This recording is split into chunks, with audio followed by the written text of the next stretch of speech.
Hello guys, welcome to my channel SBR রান্নাঘর। আজকে আপনাদের সঙ্গে শেয়ার করছি আমার খুবই প্রিয় একটি রেসিপি, গাজরের পায়েস। আর এই গাজরের পায়েসটা আমি যেভাবে রান্না করে থাকি, এইভাবে রান্না করলে যে কোনো নতুন রাঁধুনিরাও কিন্তু প্রথম অবস্থাতেই একদম পারফেক্ট ঘনত্বের আর পারফেক্ট স্বাদের পায়েসটা তৈরি করে নিতে পারবে। খুবই ইজি রান্নাটা, আর খেতে অনেক বেশি মজার হয়। মজাদার পায়েসের রেসিপিটা দেখুন, আর ভালো লাগলে প্লিজ লাইক, কমেন্ট এবং বেশি বেশি করে শেয়ার করবেন। আর অবশ্যই আমার চ্যানেলটিকে সাবস্ক্রাইব করে পাশে থাকা বেল আইকনটি ক্লিক করে দিবেন। তো আজকের পায়েসটি তৈরি করার জন্য এখানে আমি 1 লিটার দুধ নিয়েছি, আর 1 লিটার দুধের মধ্যে দিয়ে দিলাম হাফ কাপ গুঁড়া দুধ। এখন এটাকে ভালো করে নেড়েচেড়ে মিশিয়ে নিব, আর সেই সঙ্গে চুলার আঁচটা আমি জ্বালিয়ে দিয়েছি। দুধটাকে এখন আমি ফুটিয়ে নিচ্ছি।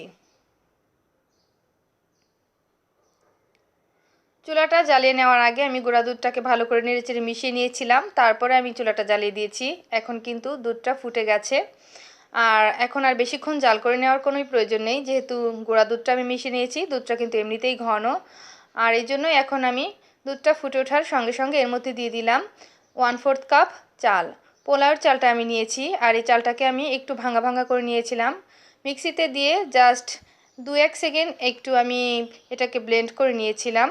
এতে করে আধা ভাঙা হয়ে গেছে, তখন এই চালটাকে আমি পায়েসের জন্য ব্যবহার করছি। আর 1 লিটার দুধের জন্য কিন্তু 1/4 কাপ চাল নিলেই যথেষ্ট।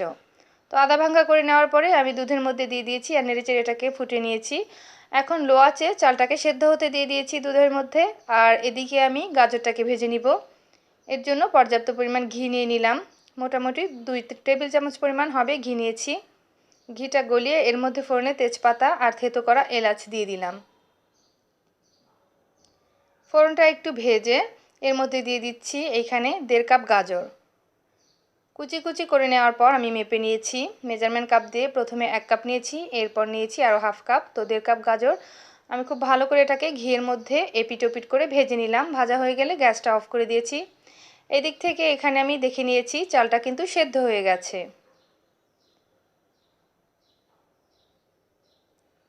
হাত দিয়ে দেখে নেবেন চালটা সেদ্ধ হয়েছে কিনা। আমি দেখে নিয়েছিলাম, যেহেতু এখানে আধা ভাঙা চাল ব্যবহার করেছি, ভাঙাগুলো তো আগেই সেদ্ধ হয়ে গেছে, আর যেগুলো আস্ত সেগুলো সেদ্ধ হতে একটু সময় লেগেছে। তো সব মিলিয়ে যখন আমি দেখেছি পারফেক্টভাবে চালটা সেদ্ধ হয়ে গেছে, তখন আমি দিয়ে দিলাম এর মধ্যে ভেজে রাখা গাজরগুলো।